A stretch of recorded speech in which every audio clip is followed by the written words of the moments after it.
오늘은 하나님이 받으시는 예배라는 제목으로 함께 은혜를 나누고자 합니다. 이 창세기 3장에서 아담과 하와의 불순종으로 시작된 이 죄는 이 4장에 와서는 아담과 하와의 아들인 가인이 자신의 아우 아벨을 쳐 죽이며 그 죄가 확산되어 가는 것을 볼 수가 있습니다. 그러나 하나님께서는 이 가인을 징계하시는 가운데서도 그의 생명이 보호받을 수 있도록 긍휼을 베풀어 주십니다. 이 본문을 좀 더 구체적으로 함께 살펴보면 먼저 1절부터 7절에서는 아담의 두 아들 가인과 아벨이 각각 땅의 소산과 양의 새끼로 하나님께 제사를 드립니다. 그러나 하나님께서는 아벨과 그의 제물은 받으신 반면 가인과 그의 제물은 연락하지 않으셨습니다. 이와 관련해서 히브리서 11장 4절은 이렇게 해석을 합니다. 믿음으로 아벨은 가인보다 더 나은 제사를 하나님께 드림으로 의로운 자라 하시는 증거를 얻었으니 하나님이 그 예물에 대하여 증언하심이라. 그가 죽었으나 그 믿음으로써 지금도 말하느니라. 아벨의 제사는 믿음의 제사였다라고 말을 하죠. 즉 아벨은 믿음으로 하나님께 제사를 드림으로 연락받은 반면 가인은 믿음이 없이 제사를 드린 까닭에 하나님께서 받지 않으셨다라고 말하는 것입니다. 결국 가인은 8절부터 15절에 동생 아벨과 동일하게 하나님께 제사를 드렸으나 하나님께서 아벨의 제사만 연락하신 데에 대해 분노하며 시기심으로 말미암아 아벨을 쳐 죽이고 맙니다.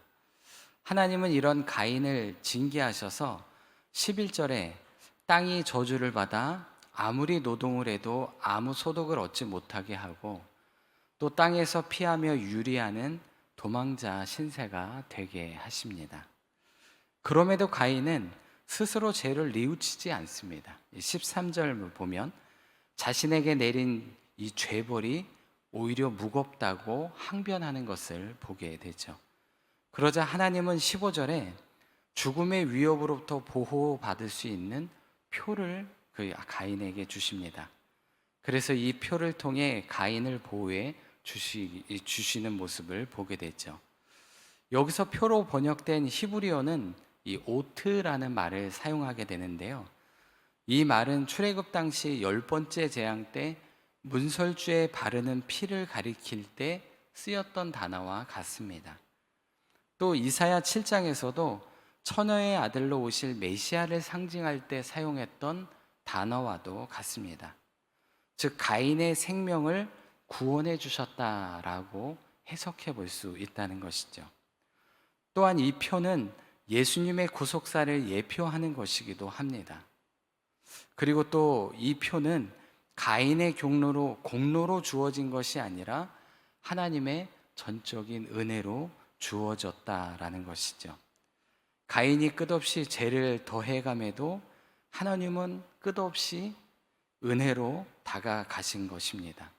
이는 우리에게도 마찬가지인 것이죠.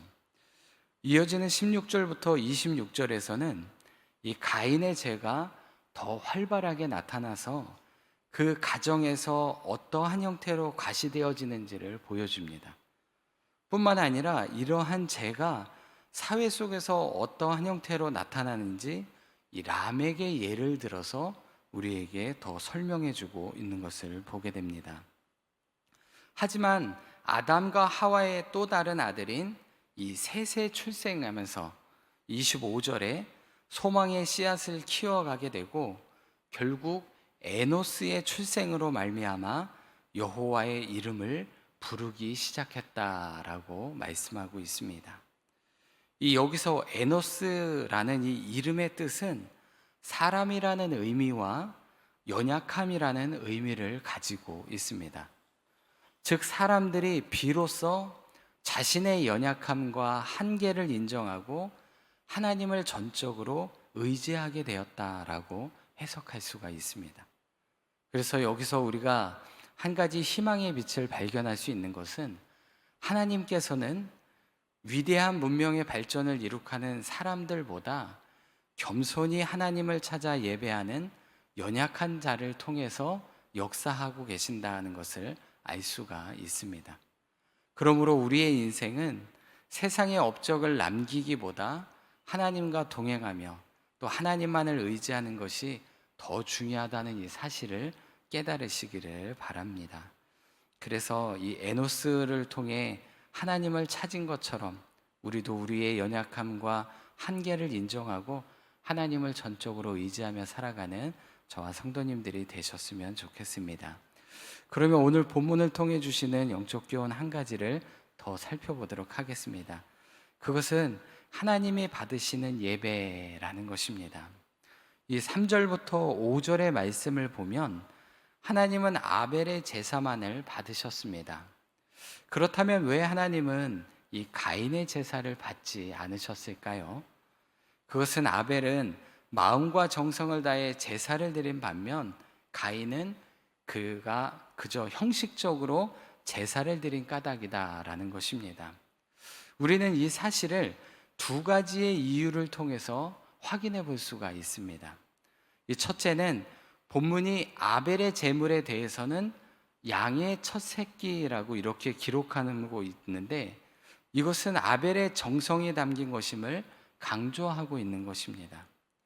즉 여러 동물 중에 갑자기 나온 그런 새끼를 드린 것이 아니라 열심히 돌보고 키워온 그렇게 수확해서 얻은 그 첫 새끼를 드렸다라고 표현하고 있는 것입니다.